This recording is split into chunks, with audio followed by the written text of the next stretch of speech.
Well, hey, and welcome back to another episode of Heart and Health Wellness. I'm your host, Dr. Melissa Welch. And if you just finished the Return series and you noticed that those conversations felt like uncomfortably familiar, and if you found yourself listening to the stories of Terrica, Shauntia, Jordan, any of the girls, and you're just thinking, yes, that is exactly me, you're in the right spot. I'm glad you're back for more, and I hope you stick around because I made this episode just for you.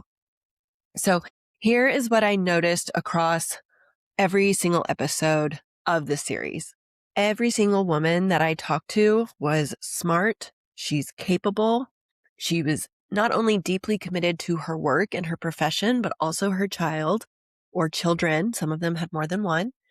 And every single one of them was carrying guilt that had absolutely nothing to do with anything that she actually did wrong or somehow like she messed up. So if you've ever typed something into Google, a lot of women do, something like, why do working moms feel guilty? Or how do working moms do it all? Especially if you're doing it super late at night when you're laying in bed wide awake and you should be sleeping. I want you to know that you're not alone. You're not doing anything wrong. This is a very common experience. I'm not going to say normal because we don't want it that way, but it is common. And that guilt has a name and there's a reason for it. And there are absolutely real strategies and practical techniques or exercises that you can do to improve it, to do something about it. So today I'm actually going to walk you through the framework that I use with every woman that I coach who's in this situation. It's called the C.A.L.M method, C.A.L.M. It's an acronym, and I'm going to walk through each of those. So I'm going to show you exactly how it addresses these 4 biggest pain points that I hear from working moms over and over again, especially when they are working in healthcare or education or other helping professions. Y'all know I'm a therapist, or if you don't know, I'm a licensed marriage and family therapist.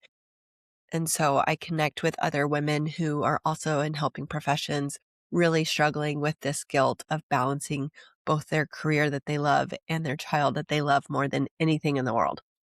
So get comfy, get cozy, find a quiet spot where you can focus, take some notes if you'd like to. You can always refer back to the show notes. That's fine too, but let's go ahead and get into it. So before we get into the actual method of what you can do, I want to name what's actually happening because I think there's a lot of working moms that are just kind of walking around and feeling like they're doing something wrong or they're not getting it. And somehow they're missing the secret to make this all better because it seems like everyone else around them is doing okay and has figured it out. And so they're just wondering why they're the only ones who still feel like they're failing at everything simultaneously. But really, you're not the only one. There are lots of women struggling with this because no one taught us what to do with it or even expected it to feel like this. So I want to read you something that I found on Reddit this week. It was a mom who posted asking about how other working moms manage the guilt of daycare, especially knowing that their child spends more time at daycare than with them. And one of the responses that another mom put on there really caught my attention.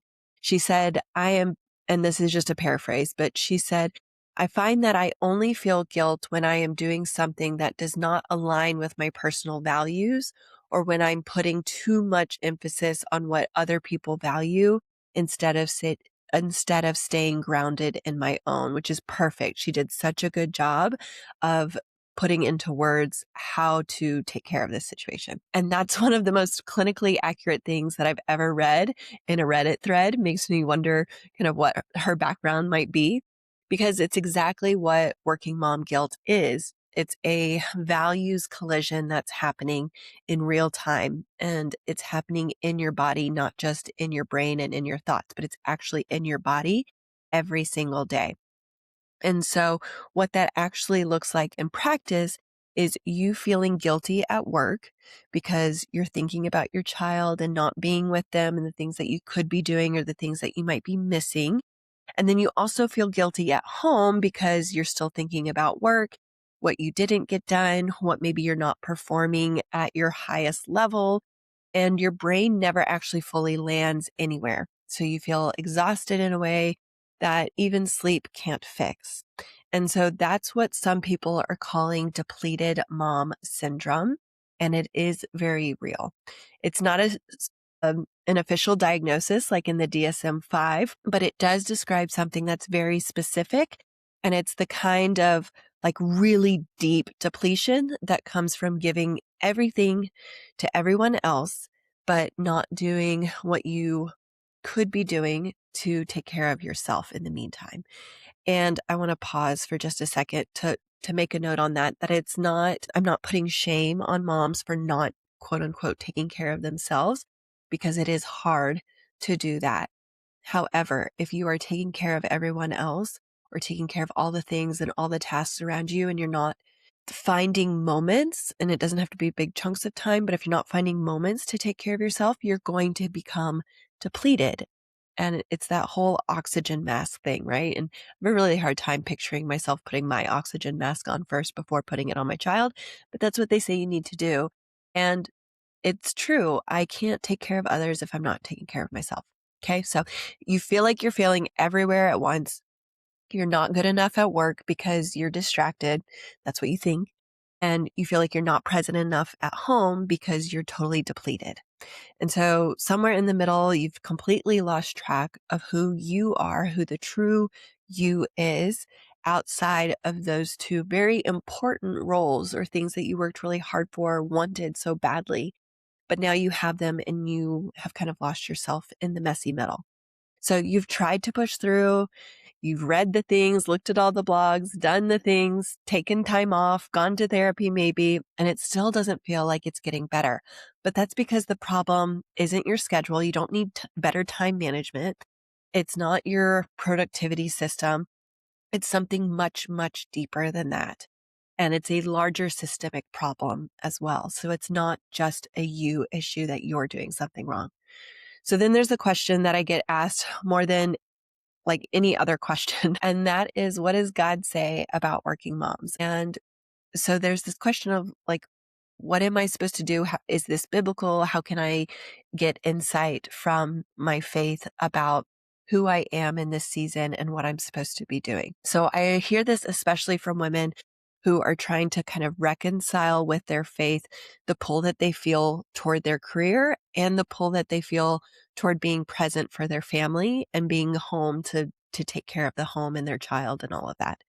And so I want to address that directly today because I think the guilt is especially heavy when you feel like your faith and your work are in conflict. And especially, I'll just give an example. I am part of a small group at my church, and there's women in my small group who will openly talk about how they feel like God called them to stay home and step away from their career, which is fabulous. And I fully support that if your family is able to do that. But as we learned in our last 6 episodes, interviewing the women going back after maternity leave, a lot of moms don't feel like they have that choice, whether they're single moms and they're the only one providing, or they're the main breadwinner and they're making more than their partner, or they have student loans to pay off, or whatever it might be. There are reasons that women don't feel like they have the option to go be at home, be a stay-at-home mom and work in the home and leave their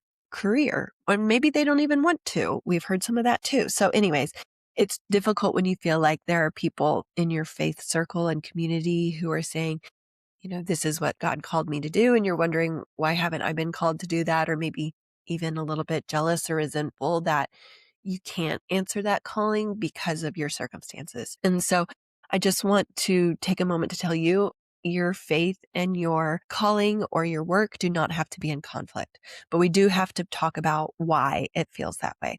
So the truth is that the guilt you're feeling is not a signal that you are doing something wrong or that your situation is bad for your child. Instead, it's a signal that you care really deeply about two things at the same time, and nobody gave you a framework for how to be like present in both of those and hold both of those at the same time. And that's exactly what my C.A.L.M method was developed for.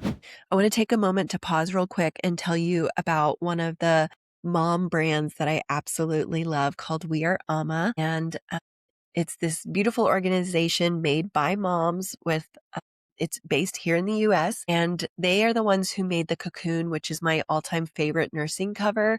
It made me feel so comfortable nursing anywhere in public around anyone.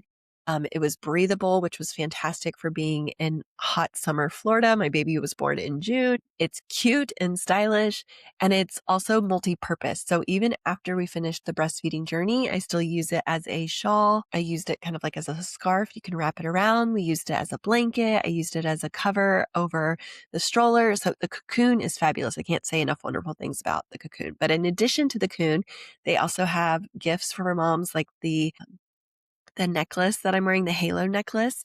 They have other pretty jewelry. They have brand new mom gift baskets and things. So if you know a new mom, you're going to a baby shower or anything like that, definitely check them out. And if you use the code Melissa, you will get 15% off of your entire order. And that is on top of any sales that they have going on. So it's a really good deal. So just use code Melissa, Melissa, to get that discount. And just full transparency, I do get a little bit of a commission when you make a purchase using my code, and that just helps me keep the show going. So thank you for your support with that. All right, let's get back to the show. So the first letter of the acronym C.A.L.M is C, and that stands for clarify. And so this addresses when you can't turn your brain off and you don't know what you need, and why do I feel so guilty no matter what I do? So that first step is clarify. And what I mean by that is that you have to get really honest with yourself, radically honest about what is actually driving the guilt here. What I see most often is working moms who are operating on some kind of vague, low grade sense of wrongness or something being wrong. Everything feels hard. So everything gets the same amount of mental energy. Like it's really confusing about what needs to be the main focus. When we actually slow down and actually look at what is going on, there's almost always one or two very specific things that are driving most of that pain, kind of that 80-20 rule. Like 80% of it is driven by something very specific. So whether it is the transition from work mode to mom mode that you can't seem to make in a clean, smooth transition, it might be a specific relationship at work that is draining you. Maybe it's that you've not had a single hour to yourself in months and you can't even remember what you actually enjoy doing anymore. Your hobbies have gone to the wayside and you're not enjoying those things anymore. It might be that you had a picture in your mind of what motherhood was going to look like, and it doesn't look like that anymore. One example from that Reddit thread I was reading this week said something that kind of stuck out to me. She said, I was very poor growing up, and I remember being so jealous of the kids who got to go to preschool.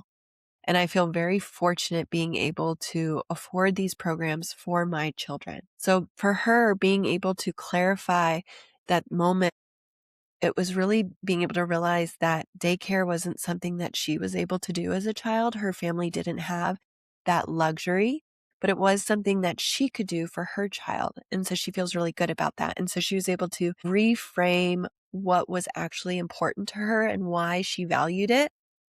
But that reframe only becomes available when you actually slow down enough to ask what is actually true here, not just what kind of lie or story that guilt is telling you. So clarifying your values means that you're really naming things specifically that are important to you and what things are specifically important to you. Because if your problem is very vague, we can't solve it. We have to have a very specific issue to be able to solve it.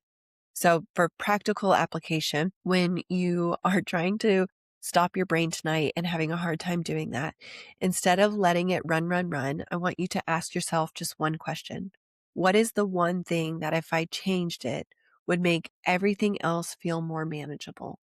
And then I want you to write that down. And that is a good place to just start. And remember, self-awareness is the best place to start. So we really have to be clear about this and know exactly what's going on. The next one is A, and this is the part that addresses what is the guilt feeling of a working mom, and what does God say about working moms, and why do I feel like a bad mom even when I'm doing everything right? So this second step is alleviate guilt. And I want to be very specific about what this does and does not mean. Okay. So I hear a lot of times moms are like, the guilt will never go away. And to an extent, I do agree with that. The thoughts will come up because that's just what our brain does, just like worry and anxiety. The thoughts will come, but we can do something about it. So it does not mean that we're going to pretend like the guilt is not there. And it does not mean toxic positivity or telling yourself that you shouldn't feel this way. And it definitely does not mean that you have to resolve any of that tension between your faith and your work by choosing one over the other. It is not about picking and choosing here. What it does mean is that you are going to learn to identify the guilt when it happens and examine the guilt instead of just letting it sit there and absorb into you.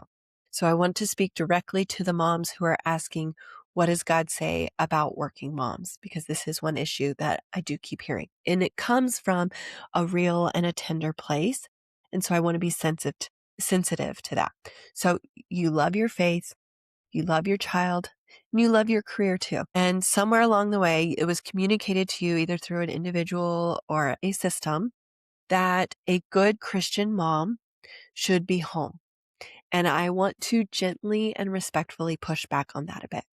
So Proverbs 31 describes a woman who is industrious, who provides for her household, who runs businesses and oversees her team and still takes care of her family. And that woman is not choosing between her work and her faith. She is actually doing both and doing both well. So the guilt that you feel is not God telling you that you are failing. It is a cultural message that got woven into your spiritual life, definitely without your permission. And it is part of a narrative that exists out there. But it is okay for us to challenge narratives and to look at what is actually truth in scripture. Okay, another piece I want to touch on. This is what the research says about attachment. One mom in that Reddit thread said that secure attachment comes from quality time, not quantity of time, and she is spot on there. So children in daycare still develop secure attachment overall. And one of the biggest predictors of secure attachment is finding joy in your child and connecting with them. So if there's a parent who's feeling depleted and inattentive and they're spending all day at home, but they're not doing the child any favors, they're not connecting with them, they're not helping that child build secure attachment. So you just being present is not enough, but you being present and regulated and engaged during the hours that you do have together matters far more than how many hours on the clock you're actually together. So the practical application here is what I call a guilt audit. And when the guilt shows up, I want you to ask yourself 3 different questions. Is this guilt based on something that I actually did or didn't do? Or is it based on some kind of impossible standard that has been set? Question number 2, is this guilt telling me something needs to change? Or is it just noise in the background that needs to be quieted? And then 3, and what would I tell one of my patients or students if they came to me feeling this way? How would I respond to a friend or someone I care about to give them some encouragement about this situation and share that same compassion with yourself? That last question in particular is the most powerful one because you already know how to extend grace and compassion. You do it every single day in your career. You just don't have it turned on for yourself all the time. And so I'd encourage you to try and reframe it and give yourself that same grace and compassion. All right. L in C.A.L.M stands for leverage capacity. It addresses what working moms struggle with the most, depleted mom syndrome, and feeling like you have nothing left. So that third step, leverage capacity, is the one that surprises people the most because it's not about doing more. It's actually about doing less better. So doing a better job with less instead of trying to do even more. And I think this question of what do working moms struggle with the most is found over and over again in the research that, and every conversation that I have with moms, that points to the same thing over and over again. So there's clearly a theme here. and that is the mental load of everything. It is the invisible cognitive labor of tracking everything for everyone all the time. That includes things like the daycare schedule, the doctor appointments, the work deadlines, the grocery list, the permission slips, we just had to do the vaccination updates, all of those things. Remembering to respond to birthday party RSVPs, responding to emails, what you're doing for dinner. There is so much in just a single day, and we do it day after day after day. So one mom in that thread said that she calculated the actual hours her child was in daycare versus home with her. When she did the math, she realized that her child was actually awake with her for more hours than at daycare when you factored in mornings, evenings, and weekends. And so she had been carrying guilt about something that was not even true. And that is what depleted mom syndrome looks like. You are so deep in survival mode that you are carrying guilt for things that aren't even real. And so your brain is so busy with noise and distracting thoughts and guilt that you don't have the capacity to really zoom out and see things clearly for what they actually are, because every ounce of energy is going somewhere else. So when I talk about leveraging your capacity, what I really mean is that I want you to get strategic about where your energy actually goes, because you only have so much. So you need to be very intentional about where we're putting that energy. And it means identifying what only you can do as a mom, as a professional, as a human being, and protecting those things fiercely.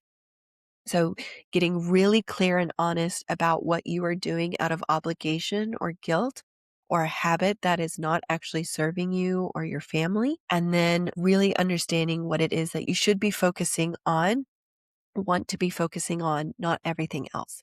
So the practical application here is an energy audit.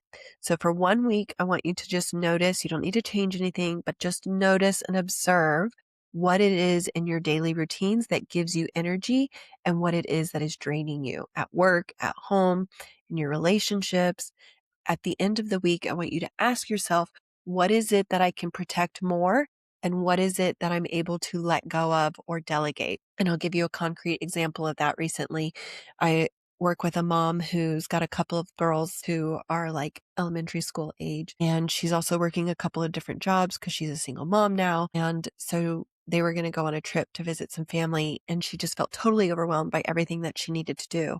And we were talking about, what do you actually need to take with you on your trip and manage, and what can you delegate to somebody else? And she identified just a couple of tasks that she was able to set down, let somebody else take care of it while she was gone. And it's not the perfect situation. She'll pick it right back up when she gets back, and she did. But while she was gone, she was able to let that piece go and just open up some more mental energy and space to enjoy her time with her family. And it made a really big difference. So figuring out what it is that you can set down and let go of, even if you need to pick it back up later, and allow delegation to be part of your personal life. Because I think a lot of us probably are doing delegation in our work life, but maybe we're not so great at it in our personal life. So figure out what it is that you can set down and what it is that you want to hold on to. Just know that you do not have to do everything. You just have to focus on doing the right things for you. And that's going to look different for everybody. And that's why it's so important to really sit and notice and do some reflection to figure out what's good for you. Okay. Last one is M. And this is going to address things like, I've lost track of who I am. I feel like I'm failing everywhere. Something has to change, but I don't know what needs to change. Okay. So this fourth step is maintain alignment. And this is the one that really ties everything together. So when I use the word alignment, I'm talking about the way that you are living your life on a daily basis that actually reflects what you value most. And for most working moms that I talk to, there's a significant gap between those two things. And it's not because like they messed up here or that they're bad people or bad moms or anything like that. It's just that life moves really fast. And so we drift away from our values without even noticing, because we feel like we have to take care of the next shiny thing in front of us without really paying attention to if it is in alignment for us or not. So again, back to that Reddit thread I was reading, one mom said something that I want you to hear as a working mom. She said, I have life, friends, a career, and hobbies. And yes, my child is only little for so long. That is why when I see him, I make it a point to make good memories. And we savor the evenings and the weekends and the holidays. But in just a few years, he will not be little anymore and he will go off and have his own life. And I think we need to start differentiating between having a baby and having a human. You will know your child longer as an adult than as a baby. So savor the time that you have, make the memories, and know that your child loves you. She did such a beautiful job of really showing what alignment is. She knows what she values. She knows why she works. And she's found a way to let both things be true at the same time without letting the guilt run that show. So again, maintaining alignment means regularly asking yourself the questions that matter most. Am I spending my time in a way that reflects my priorities? Does the version of me that shows up at work and at home feel like the same person? What is one thing that I can do this week that is just for me, not for my child, not for anyone else, not for my job, just for the woman that I'm working so hard to keep alive underneath all of this? So that last question is the one that I want you to really sit with today. So that's the C.A.L.M method, C.A.L.M. Clarify your values and what's actually driving the guilt. Alleviate it by examining it instead of absorbing it and giving yourself the same grace that you give everyone else. Leveraging your capacity by getting strategic about your energy and doing less in a better way. And maintaining alignment by making sure that the life you are living actually reflects the woman you are. Or I will even add the woman that you want to be, because you might be living according to an old version of you. We need to move to that new version. So this is the exact framework that I walk through with every woman that I coach. And I want to be really honest with you about the fact that you can take these 4 steps that I've shared with you and you can start working through them on your own right now. You have the information and the knowledge now, and I really hope that you do start to do that. However, if you listen to this today and there's something inside of you going, yeah, that's good information, but I need someone to hold me accountable. And I want someone who can actually walk through this with me, someone that's going to help me figure out what is specifically going on for me and really want a specific clear path for how to go forward for you. That is what a clarity call is for. And a clarity call is just a free conversation that we can have. It usually lasts about 30 to 45 minutes. You can book one of those in the link that's in the show notes right below here. And it takes just a few seconds to book it. But it might be a really important 30 seconds for you to spend this week because there's zero pressure on there. There's nothing weird. It's not a sales pitch or anything like that. We just really get clear about what's going on for you and what that next step forward is. And if I can help you, I will let you know that. If I feel like there's another option that would be better and this isn't the right fit, I'll let you know that too. Okay. If this episode helped you, please share it with one working mom today, one of your friends that you know has had some mom guilt in the past. I want you to think of who that is right now, and I want you to send it to her because she probably needs it more than she knows and more that you and I know. So also make sure that you follow or subscribe wherever you're listening or watching so that you never miss what's coming next. And until then, take care of yourself and be well.